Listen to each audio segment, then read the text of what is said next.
So, lads, I mean this when I say this. I want all the Stephanie White apologists to come out. Because it's very, very clear that Stephanie White is not the right coach for Caitlyn Clark. I don't mean this when I say this. I don't think Stephanie White's a bad coach. In fact, I think Stephanie White's a really good coach. The fact that she was able to pull off a Commissioner's Cup win with the roster that they had, she is a great coach. We are not going to slander Stephanie White's ability to coach right here, but we are going to question Stephanie White's ability to specifically coach Caitlyn Clark. What if the best shooter in women's basketball was told not to shoot while on fire? Yep, Caitlyn Clark just dropped a bombshell that her own coach is holding her back when she's lighting it up. Is this strategy or sabotage? Fans are furious, analysts are baffled, and Caitlyn's face says it all. You won't believe why this is happening, because it makes zero sense. Buckle up, because this isn't just bad coaching. It might be something way bigger. Well, the cat is out the bag, man. Now, I told y'all, I was one of the first people to let it be known. Head coach Stephanie White is so against Caitlyn Clark. It's clear as day, and it's very much clear as day that this front office dropped the ball in hiring her to be Caitlyn Clark coach. I'm telling you right now, Stephanie White do not want Caitlyn Clark to shoot the ball. It's clear as day. She want to run this motion offense, and quite frankly, Caitlyn either need to get the hell out of Indy, or the front office need to make it their business to hire a new coach, man. This is exactly what everyone feared. The nightmare scenario where Caitlyn Clark, the most electrifying scorer in women's college basketball history, gets handed the keys to the franchise, only to be told, drive the speed limit and also maybe just park it for a bit. The Fever drafted a Ferrari and shoved it in the garage behind a minivan with a flat tire. We didn't sign up for this. No one tuned in for Caitlyn Clark, the game manager.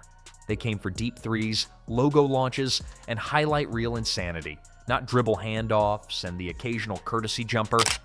Let's take a listen to this. This is, by the way, during the New York Liberty game.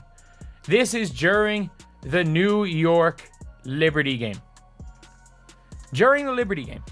Let's take a listen. About the Liberty game. This is the game where Caitlyn Clark hit five threes in the first half. This is the game where Caitlyn was on like an all-time heater, and then randomly she just stopped shooting. Like, that is the thing. That is the thing that happened. She randomly just stopped shooting while she was on an all-time heater. She was on an all-time heater and she just randomly stopped shooting. And the irony, it's not that Caitlyn's playing badly. She's doing what she can with the system she's been duct taped into. But when the offensive playbook looks more like a Sudoku puzzle than a game plan, what do you expect? This team managed to take the NCAA's all-time assist and scoring queen and turn her into a side dish while the main course is standing in the corner waiting for a reset pass. So I had a film breakdown prepared today, but I'm actually going to go a different direction. This is a rant because we have to talk about the state of this Indiana Fever team, and I'm here to bring the reality to all you Fever fans. This team is not a championship team. They're not a championship team. They're nowhere near close to a championship team because every team that is a championship team can play defense. This Indiana Fever team has no defense, and that's like the farthest of their problems. Their offense looked really bad today, and Caitlyn Clark obviously didn't shoot the basketball well, but I'm not going to blame this loss on Caitlyn Clark, even though obviously they would have won if she would have shot the ball well. My whole thing is, you were up when Caitlyn Clark wasn't shooting the ball well. You had a double-digit lead in that first half while Caitlyn Clark was clanking every single three. She was 2 for 9. The Fever didn't just draft Caitlyn Clark. They drafted a movement. They drafted millions of fans, packed arenas, and a media frenzy that eats, sleeps, and tweets everything she does. And yet, somehow, the one person not fully on board this hype train seems to be her own coach. Now, that's a plot twist no one saw coming. Caitlyn Clark, man. Now, Caitlyn Clark went on Sue Bird podcast and dropped major gems, bro. She let it be known that Stephanie White do not want her to shoot threes. Yes, this is not clickbait. Oh, my goodness, guys. Check this out. So professionally, like that Liberty game, I feel like as a shooter, like when you see like 2 or 3 go in, especially like for me, like if I have 2 back-to-back in a row, like I'm probably going to launch a third that maybe isn't advised by Steph, but like I got to get it up. And then if the third goes in, like you're just hot. I think as a shooter, like your confidence just builds and builds and builds. It's just coming off your hand better. Shooters shoot. That's the universal law. That's not just basketball. It's life. And when the shooter in question is Caitlyn freaking Clark, you don't tell her to dial it back. You don't ask her to facilitate. You don't park her in the corner like a glorified decoy. You let her cook. Because even her bad shots have better odds than some players' layups. But no, just when she catches fire, out comes the whistle and the clipboard like someone smelled smoke and called the fire department. And here's the kicker. This isn't just bad for Caitlyn, it's bad for everyone. Fans don't want to see a neutered offense where sparks get snuffed out before they can ignite. They want fire. They want her to take over games, stare down defenders, and let it fly from 30 feet like gravity's a suggestion. That's what got people talking. That's what sold out arenas. That's what's fun. But instead, what we get looks like someone trying to win 54-52 in a league that's evolving past the Stone Age. You can be a defensive guru. You can love the grind. You can dream of 20-second possessions and suffocating switches. But if your defensive mindset starts bleeding into your offensive identity, it's a problem. And right now, it feels like the Fever's coaching staff is trying to defend themselves from their own superstar. Like Caitlyn is the threat, and they're trying to contain her. Make a decision. Y'all want to keep making all this damn money off me, or do y'all can make money off her being a coach? Pick one. Pick one. What are we doing here? This was trash. We got popped. We got smoked by the Valkyries. Smoked. We down 20 at home. We down a dub at home. This front office is a joke. I don't know how they even let Timmy Fag-Benlay walk away. We didn't protect her. Bro, this front office is a joke. This coach is even more of a joke. A pure clown is what this coach is. The logic is baffling. You bring in the biggest offensive weapon in years, and instead of building an offense around her skill set, you ask her to fit into a system designed for who exactly? No one knows. Because nothing about this system screams modern basketball. It screams caution. It screams fear. It screams, let's just keep it close instead of let's go win by 20 and break the internet in the process. And let's talk about how bizarre it is that every time she starts heating up, every time she sinks a couple of quick threes or starts controlling the tempo, suddenly she's benched or the plays get rerouted. It's like clockwork. You give her the green light and then you step back. You don't try to mold her into something safer or more system-friendly. You let her do what she does best: shoot, score, energize, and win. And the idea that she needs to develop under this system is laughable. She's already developed. She didn't need a project. She was plug and play from day one. Why not? Stephanie White, why not? It always works. Two defenders are always going to go with Caitlyn Clark. There should never be a play where Caitlyn Clark brings the ball up the court and then she passes it and she runs off the playoff ball. Every single possession, there should be a screen, whether it be a Leah Boston, whether it be a Kelsey Mitchell who's going to cut, whether it be a Natasha Howard, literally any player. They set Caitlyn Clark a screen at the top of the key, and off that, your whole offense should function. I don't care what Stephanie White wants to do with this motion offense thing. Literally, all you have to do every single time you have a practice is worry about what to do after the double team. But they're treating her like a prototype, like we're in year 0 of a 4-year rebuild, and she needs to slowly earn her right to shoot. Meanwhile, you've got players out there bricking open shots like they're auditioning for a renovation project. But Caitlyn? No, she has to earn it. She has to defer. Fever fans didn't show up to see potential. They showed up to see production. And every game where she's held back is another opportunity wasted. Another night where the crowd waits for the fireworks and gets a light drizzle instead. And it's not because Caitlyn isn't capable, it's because she's playing chess in a game of checkers. At some point, someone's going to have to say it. Maybe this coach is phenomenal on defense.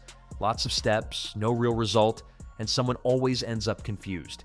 It's like trying to use a rocket launcher to dig a hole. Yes, technically you could, but you're definitely not using it right, and you're probably going to make a mess. Caitlyn is that rocket launcher.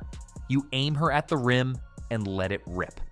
Stop asking her to pass 7 times before launching a contested mid-range shot that no one wants to see. Saying this late last year in November when the Indiana Fever hired Stephanie White. I never thought I'd be saying this right now, only 19 games into the 2025 season, that it's time for Stephanie White to go. The Indiana Fever needs to fire Stephanie White. This is not going to work. What we're seeing is not going to work. It's just not going to work. The fans are already seeing through it. Every clip that goes viral isn't some carefully executed half-court set. It's Caitlyn going rogue, pulling up from deep, and doing something insane that shouldn't work, but always does.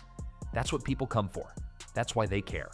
Not for safe, not for slow, not for predictable rotations that protect everyone's egos, but sabotage your actual chances.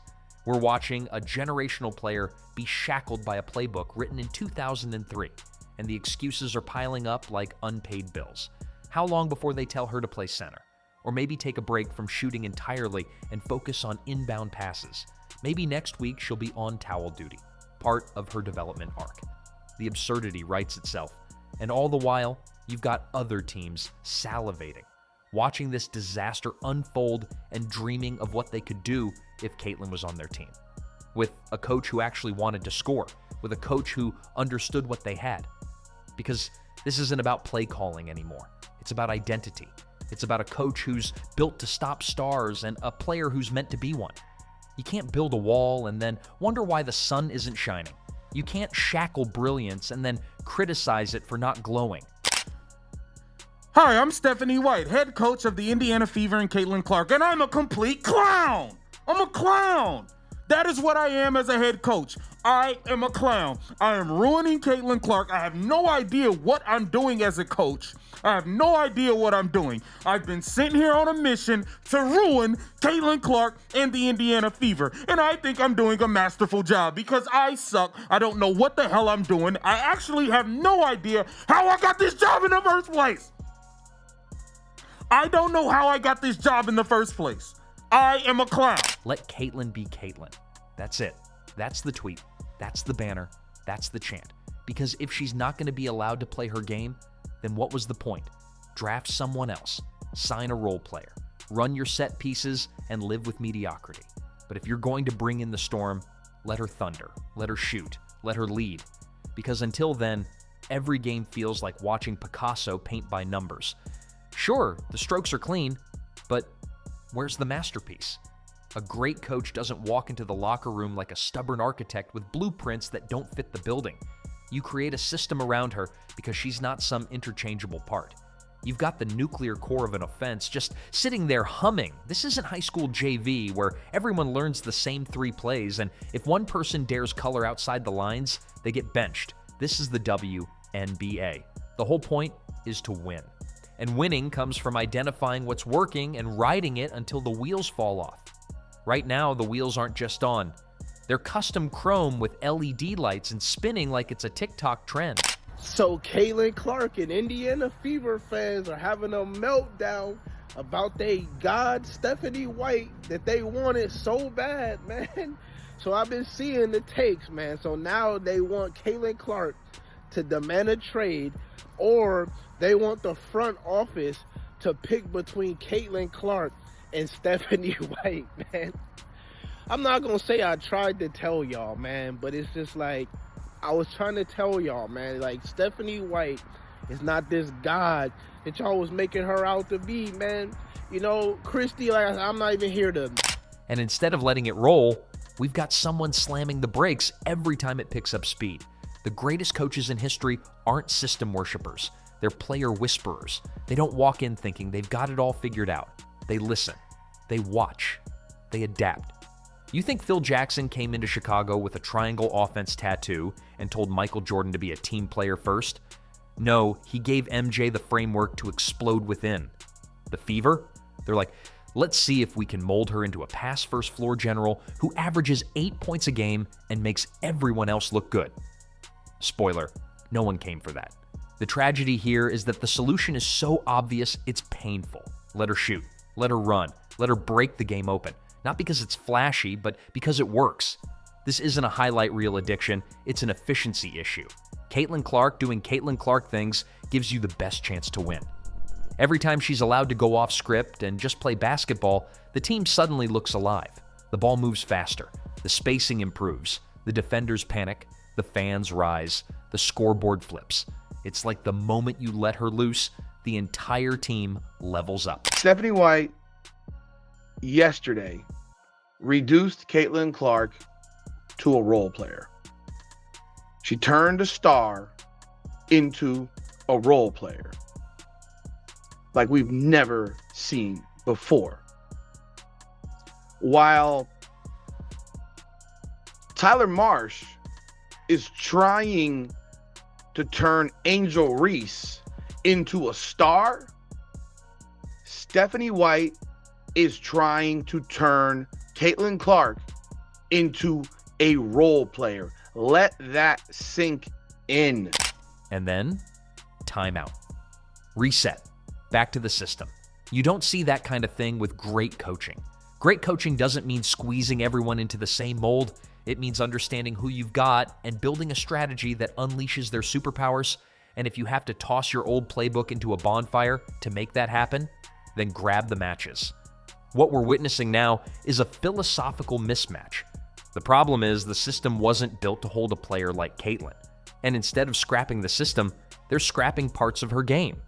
That's the kind of coaching that gets you on ESPN's What Not to Do segments. Because the history books don't remember the systems. They remember the players who broke them, the ones who redefined the game. And Caitlyn is one of those players. Trying to mold her into some carefully shaped piece of a rigid game plan is like trying to Photoshop a wildfire. Good luck. You're just going to frustrate yourself, and the fire's still going to burn. Well, you gotta get the hell up out of here, bro. Pack your shit. Pack your shit, bro. No, I'm not even playing that game, bro. No, I'm not doing that. Pack your bags right now. Stephanie White gotta go. You gotta go. You are a clown of a coach, a pure clown of a coach, bro. What are we talking about? What are we talking about? You got the best point guard in the world, and you have her playing small forward. You got her playing small forward, bro. What are we talking about here? This is like Mike D'Antoni having this 7 seconds or less Phoenix Suns and saying, hey, Steve Nash, go stand in a corner. We want Quentin Richardson to bring the ball up. Man, get out of here, man. This is trash. The thing is, this isn't just about one player. It's about the entire culture around her. When you empower your superstar, the rest of the team follows. They feed off that energy. They play faster, looser, freer. But if the message from the top is don't do too much, that mindset trickles down. Now everyone's tentative. Everyone's waiting for permission, and nothing kills momentum like hesitation. It's the difference between playing to win and playing not to lose. And right now, it looks like the Fever are tiptoeing through games trying not to step on any toes, instead of stomping the floor with confidence and making it quake. Look at the greats. Pat Summitt didn't just have a system, she had a presence. The system isn't failing Caitlyn. Caitlyn is surviving in spite of it. And that's the saddest part. She's making it work when the plan was never designed for her to succeed. Because when you unleash your talent instead of managing it, that's when the magic happens. That's when dynasties are born, and that's when your team stops being a cautionary tale and starts becoming a legend.